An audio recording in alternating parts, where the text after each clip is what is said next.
Good morning, everybody. Welcome to the live podcast with the Maven. And maybe I'll turn this a little bit so I can sit here. You can see the logo on the top there, deconstructed. Ta-da! All right. So today, Wednesday, the 18th of April, we're going to be talking about the ethnosphere. Ethnosphere. What is that? Well, I am going to tell you. So let's let a few people join in and get ready. And I've got my notes here so that I can talk to you about quantum. How cool is that?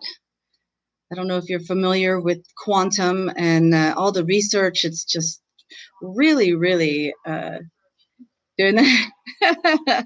So I have a friend here. Awesome. Mrs. Seal is in the house. Oh, look, literally in the house. You just joined the scope, and so it showed me that you were there. You could just mute it, and then you can watch it. Yeah.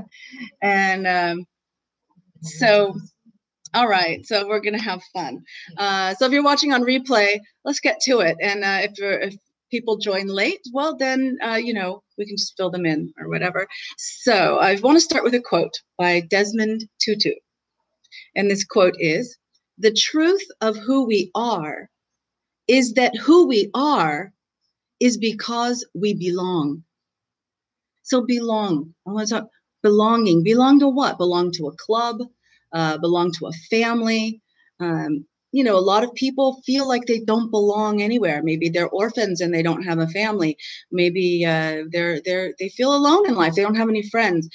So what do we belong to?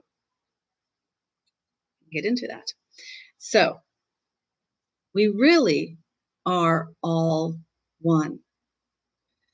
And how do I know that? Well, you've heard of the biosphere, right? Everyone knows the biosphere. That's the ecological system where all aspects of the earth support life. Okay, so you've got the rain, falls from the sky, goes into the river, goes into the oceans, and then forms clouds, and then goes over the land and rains again, right? You've got that cycle. You've got animals, everything is interconnected. The plants, the animals, everything. And that's the biosphere. Well, the ethnosphere is how every culture and their dreams and their experiences combine together, and we all touch each other. Yes. Okay, so let's take this as an example. You go out to the grocery store and you're having a good day and you smile. And maybe somebody that's not having such a good day sees your smile and they start to smile. Yeah, I mean, this kind of thing happens. Or someone's having a bad day, all grouchy and yelling and having a bad day, and then that brings you down. Being around them and that negativity brings you down, right? You've experienced this. So you know that there's some kind of truth about it. Well, science is starting to back this up. That's what we're going to look at. Okay, we are all connected. So let's go back to the Industrial Revolution, because I believe that a kind of shift happened during the Industrial Revolution. So prior to that, communities, people, you kind of knew that they were connected in some way, and different religions explained it in different ways. But during the Industrial Revolution, when we started to have machines, society started to be thought of as the individual parts. Society is the machine, and we are individual parts of that machine that can be taken apart and replaced. So downsizing, no problem. One piece. We're one piece in the cog in this machine, and people became replaceable. Animals became replaceable. We didn't think of each other as this interconnected system. Life system anymore. Think of Dr. Frankenstein, right? He tried to think of the human body in these parts. Yeah, I can put a new head on, I can put a new arm on. When we start talking about transhumanism and even like organ transplants and things like this, we take a part and replace it, right? And so we could be eternal. We can live forever because we can just keep replacing parts.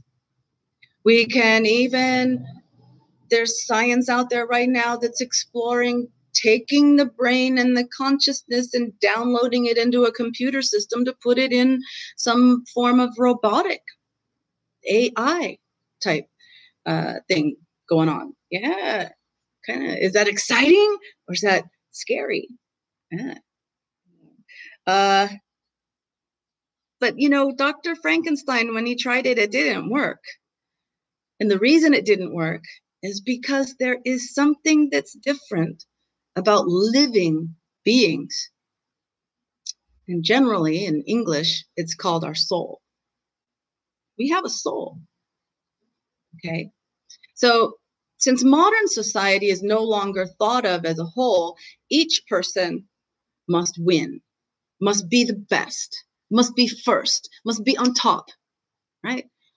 Think about all the memes on success and how to be successful. It's all following this kind of philosophy. By definition, your success will cause someone else to lose, or to be worse, or to be last, or to be on the bottom. Is this the way it's supposed to be? Certainly how we grow up in Western culture. Even in Eastern culture, it's your family, it's your community, it's your country. So you might be thinking larger than just self, but it's still an extension of yourself and your identity and excluding others, right? So that you win, you become first, you're on top. Trade, look at all this stuff in the news right now about trade wars. You know, it's like my country has to have the best benefit, right? And it's going to win over yours. All right. Well, so there's a difference between citizens, people who are a member of that country or that community, and consumers. Okay, here's another twist that's happened in the sociological development of humans. Somewhere along the line, we became consumers, right? You have to have the best. You have to have the most. You have to be the first to get it, right? Let's go a step further. Humanity has started believing that we as humans are superior to any other living being on the planet, right? And there's a certain amount of greed and selfishness that's just inside human nature. Yeah, it's there. And then, but when we go back to Darwin and his theory of survival of the fittest, it really opened the door to a widespread domination of with human nature just being an excuse, right? So people took what Darwin observed in the animal kingdom with survival of the fittest, and they kind of took it and ran away with it to say, oh, we're the top of the food chain, we're the fittest, right? Think of these expressions: the alpha leader, the alpha dog in the pack, the alpha wolf, the ruler of the roost, the leader of the herd, right? You kind of get this idea that there's always one that's the leader. But is that true in nature? Well, we're going to look at some science. What's going on? Because is this really the natural order of all things? Sure, for a wolf pack, there's an alpha dog, okay. But are all animals the same? Are we just another animal that's clamoring to be the fittest so that we survive? Well, science is constantly evolving with new discoveries. right? So does the latest science support this way of thinking? Well, I'm here to tell you that science has discovered it is not the case. They call it consensus decision making. Quote, that's what science calls it. Consensus decision making. It can be found in herds of deer. They choose when to go to a watering hole. Flocks of birds, choosing when to turn left or to turn right. There is not a single alpha leader making the decision.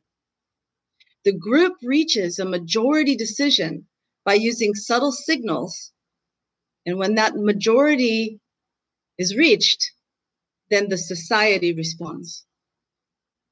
This is the natural order of things. Do you realize how huge this is? It blows everything else away. This discovery reveals that cooperation and not domination is in our DNA. So, are we born with the desire to fulfill only our physical needs? I'm a baby, I'm crying, wah, wah, wah, feed me, hold me, hold me. We're born with this desire to fulfill our needs, to be selfish. I've been taught that. Is it true? Well, are we also born with the need for love and connection? Can you survive only on food, but not love? Well, let's look at a little experiment that was done all the way back in the 1950s. You may have heard of it. It was by a scientist by the name of Harry Harlow. You can look that up. He used baby monkeys, all right? And he made surrogate mothers, one of wire and the other covered in cloth. And even though the wire mother had the food, the babies preferred to cling to the soft mother, demonstrating the need for comfort and love, even in its simplest form. There was a lot of controversy about that and whether if he was being cruel to these monkeys, you know. But what he discovered was quite amazing. So what about quantum? What do we know? It's rapidly changing what we know about life and the universe. Okay. Have you heard about quantum entanglement? Right? Entanglement sounds like, you know, if my hair gets tangled, it's messy, right? Is this messy? It's cool. It's so cool. All right. Let's start with the very smallest example. 2 electrons, right? So when these 2 particles are connected, and let's not even go into how they get connected because that's like way too much for simple little broadcast here. So when these 2 particles get connected, they call it a shared state, all right? So they don't merge, they're still 2 electrons, but they have this shared state, all right? And then they're placed apart from each other. They still react to each other when one is given a stimulus. So if I tell this one, turn this way, this one will start going the same way. And it looks weird. Okay. They'll start spinning, spin to the left, spins to the left. This one starts spinning to the left. Then you say, spin to the right. This one starts spinning to the right too. They're entangled. This is how quantum computers work. You've ever heard of D-Wave and CERN? They've got quantum computers. And so instead of just zeros and ones, like a normal computer, now you've got 4 actions because you can have a 0 that goes left or right, and you can have a 1 that goes left or right. So you have more options. It can process things even faster. All right. So I'm not just making this stuff up. This is real entanglement.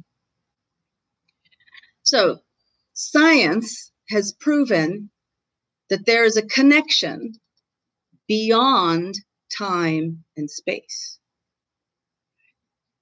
Let that sink in. Can't explain it. They gave it a big fancy name. There it is. So here's another experiment. two connected plants were separated. They were both hooked up to monitors. You can go look this up. I don't have the name of the scientist here, but if you can search it, you can find it.